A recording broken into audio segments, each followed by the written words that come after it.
ఓం మహాగణాధిపతయే నమః. ఓం గురుభ్యో నమః. ఓం శ్రీమాత్రే నమః.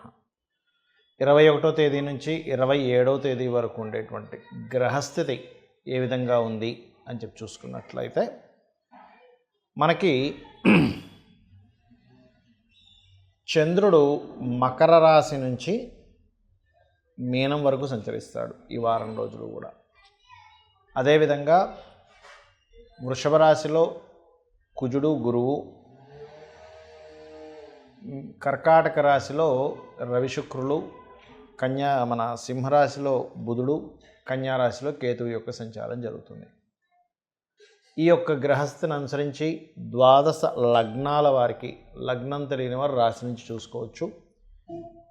వారికి ఏ విషయంలో బాగుంటుంది, ఏ విషయాల పట్ల మీరు జాగ్రత్త వహించాలి, ఏ దేవత ఆరాధన చేసుకోవాలి అనేటువంటి విషయాలు చెప్తుంది. నేనైనప్పటికీ కూడా చెప్పేసింది సాక్షాత్ లలిత అమ్మవారిగా భావిస్తూ ఒక్కొక్క లగ్నం గురించి మనం తెలుసుకుందాం.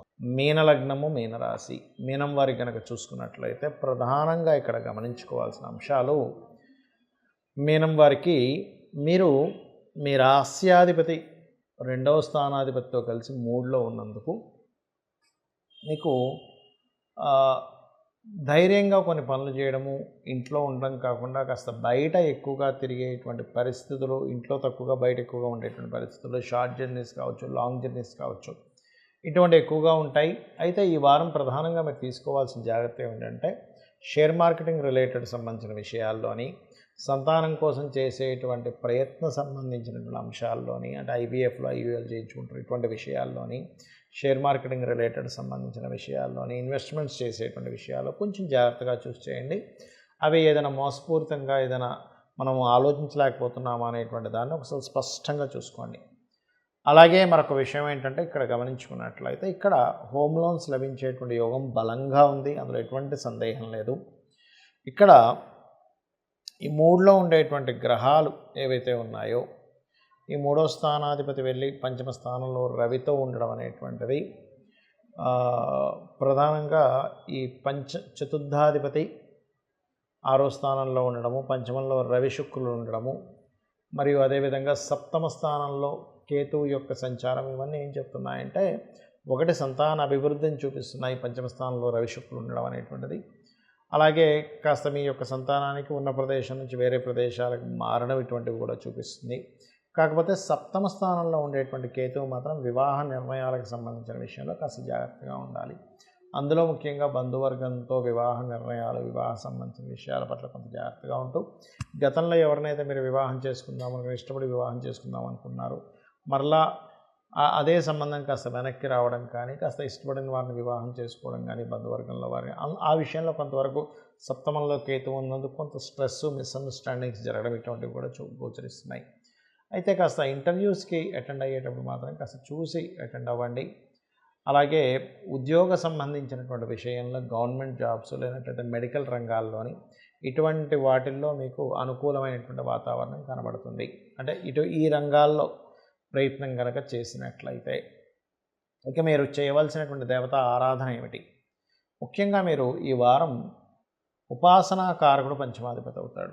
ఈ పంచమాధిపతి ఉండే గ్రహస్థితి కొంచెం శనితోని, రాహుతో కనెక్టివిటీలో తిరుగుతున్నాడు కాబట్టి ముఖ్యంగా మీరు చంద్ర, శని, రాహు ఈ 3 గ్రహాల దగ్గర వారం మొత్తం కూడా దీపం పెట్టినట్లయితే ఎక్కడా కూడా రాంగ్ డెసిషన్స్ తీసుకోవడం ఉండదు, సంతానానికి హాని కలగదు, ముఖ్యంగా రాజకీయ నాయకులకి ఇబ్బంది అనేటువంటిది ఉండదు. మొత్తం మీద ఏంటంటే ఒక రాంగ్ స్టెప్ వేయడం అనేటువంటిది జరగదు. ఎందుకంటే మనం వేసే ఆ స్టెప్పే మన లైఫ్ని నిర్ధారిస్తూ ఉంటుంది. కాబట్టి ఈ యొక్క విషయాల్లో కాస్త జాగ్రత్తగా ఉండండి. ఇక మీరు చేయవలసినటువంటి దేవతారాధన, లలిత అమ్మవారి యొక్క ఆరాధన, రాజరాజేశ్వరి అమ్మవారి యొక్క స్తోత్ర పఠనం చేయడం అనే విధాలు బాగుంటుంది. చాలామందికి పర్సనల్ చార్ట్ చూపించుకోవడం వల్ల ఏమి లాభము అనేటువంటిది నన్ను చాలామంది అడుగుతున్నారు. కాబట్టి ఈ వీడియో ఎండింగ్లో ఇది చెప్పబోతున్నాను. అదేమిటి అంటే మనకి జాతచక్రంలో 12 భావములు అంటారు. 12 రాశులు ఎట్లాగో 12 భావములు లగ్నం నుంచి.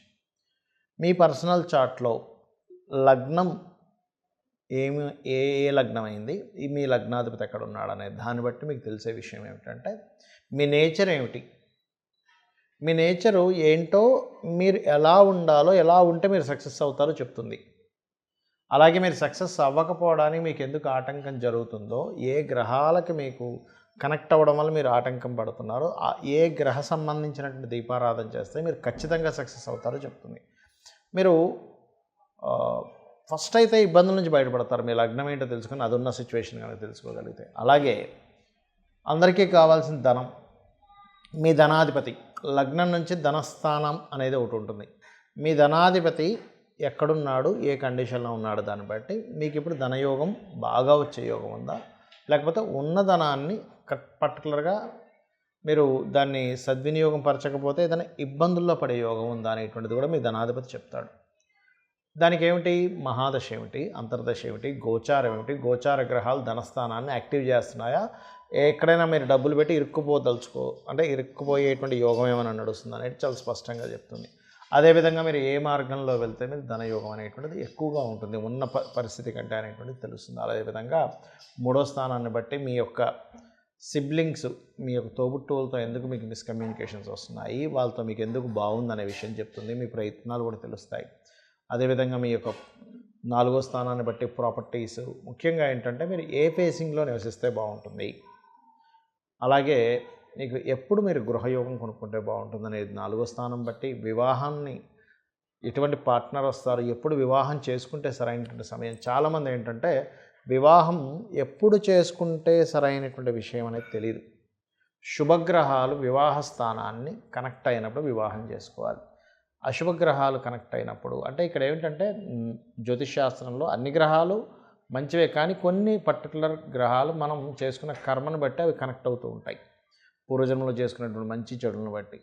అలాగా మీకు వివాహం ఎప్పుడు చేసుకుంటే మంచిది, ఒక వ్యాపారం ఎప్పుడు ప్రారంభిస్తే మంచిది, ఇన్వెస్ట్మెంట్స్ ఎప్పుడు చేస్తే మంచిది, మీరు విదేశాలకు వెళ్తే బాగుపడే యోగం ఉంటే విదేశాలకు వెళ్తేనే బాగుంటుంది, లేదా వేరే రాష్ట్రాలకు వెళ్ళాలా, ఉద్యోగం చేయాలా, వ్యాపారం చేయాలా, ఎప్పుడు ఎటువంటి కండిషన్స్ ఉన్నాయి, కాబట్టి ఏ విషయంలో ఎక్కడ జాగ్రత్తగా ఉండాలనేటువంటివన్నీ కూడా మీ జన్మజాతకంలో తెలుస్తుంది, గుర్తుపెట్టుకోండి.